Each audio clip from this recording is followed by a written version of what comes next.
आपको याद तो होगी बोरोलिन। आजादी पर मुफ्त बंटी थी 1 लाख ट्यूब। जानिए उसकी खुशबू की कहानी। बोरोलिन घर घर में इस्तेमाल की जाने वाली एंटीसेप्टिक क्रीम है।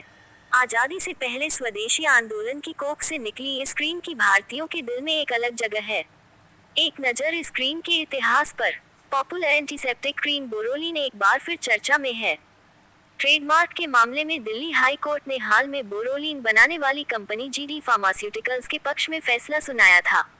खुशबूदार एंटीसेप्टिक क्रीम बोरोलिन। 90 के दशक में टीवी पर गूंजने वाली इस जिंगल को भला कौन भुला सकता है। यह एक ऐसी क्रीम है जो केवल एक ब्यूटी प्रोडक्ट के तौर पर ही नहीं जानी जाती बल्कि अक्सर फर्स्ट एड बॉक्स में भी नजर आ जाती है।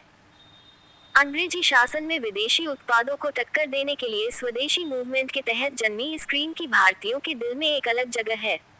एक नज़र बोरोलिन के इतिहास पर। बोरोलिन को अस्तित्व में लाने का श्रेय जाता है कोलकाता के गौर मोहन गुप्ता को। उन्होंने देश में चल रहे स्वदेशी आंदोलन के दौर में 1929 में लोगों के लिए एक ऐसी एंटीसेप्टिक क्रीम बनाने का फैसला किया जो हर भारतीय की पहुंच में हो। उस समय देश में महंगी विदेशी क्रीम का राज था। गौर मोहन खुद विदेशी सामान का आयात करते थे लेकिन फिर स्वदेशी मूवमेंट से जुड़ गए।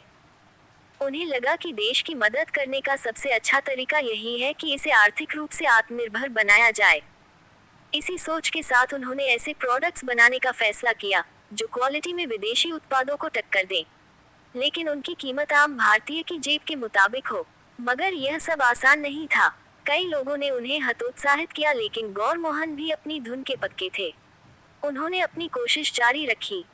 भारत को आज़ाद और आत्मनिर्भर बनाने का सपना दिल में रखते हुए उन्होंने अपने घर पर स्वदेशी उत्पाद बनाना शुरू किया।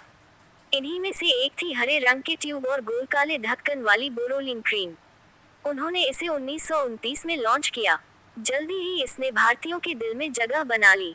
बोरोलिन बनाने वाली कंपनी का नाम जीडी फार्मास्यूटिकल्स है। इसे बोरोलिन पीपल के नाम से भी जाना जाता है। बोरोलिन 2 शब्दों से मिलकर बना है। बोरो शब्द बोरिक पाउडर से लिया गया है जबकि ओलिन लैटिन शब्द ओलियन से लिया गया है। अमूमन कंपनियां अपने प्रोडक्ट के फॉर्मूले का राज नहीं खोलती हैं, लेकिन स्वदेशी आंदोलन से उपजी बोरोलिन ने कभी ऐसा नहीं किया।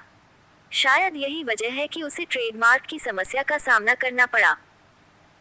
जीडी फार्मास्यूटिकल्स के मुताबिक बोरोलिन एंटीसेप्टिक क्रीम में antiseptic boric acid, astringent, sunscreen zinc oxide और एमोलिएंट लेनोलिन का इस्तेमाल होता है। बोरोलिन का उपयोग कटे फटे होंठ, खुरदरी त्वचा और संक्रमण के इलाज के लिए किया जाता है। कश्मीर से लेकर कन्याकुमारी तक इस क्रीम ने देश भर के लोगों पर जादू कर दिया था। बोरोलिन हर तरह की त्वचा को सूट करने वाली क्रीम है। साल गुजरने का साथ ही बोरोलिन की लोकप्रियता भी बढ़ती गई। यह एक तरह से देश की आर्थिक आत्मनिर्भरता का प्रतीक बन गई थी। बोरोलिन के बारे में कई दिलचस्प किस्से भी मशहूर हैं। कहा जाता है कि देश के पहले प्रधानमंत्री पंडित जवाहरलाल नेहरू और मशहूर अभिनेता राजकुमार भी इसे यूज करते थे। 15 अगस्त 1947 को जब देश आज़ाद हुआ तो जीडी फार्मास्यूटिकल्स ने इस खुशी के मौके पर आम जनता को 1 लाख से भी ज्यादा बोरोलिन ट्यूब मुफ्त में बांटी थी। साथ ही कंपनी ने उस दिन कलकत्ता के 2 अखबारों में इसका विज्ञापन भी दिया था। कई साल तक कंपनी केवल बोरोलिन के सहारे रही, लेकिन 90 के दशक के आखिर में उसने एलिन हेयर ऑयल लॉन्च किया। साल 2003 में कंपनी ने सुथौल नाम का एंटीसेप्टिक लिक्विड लॉन्च किया। गर्मी के मौसम में सुथौल की सेल बढ़ती है जबकि बोरोलिन की बिक्री सर्दियों में ज्यादा होती है।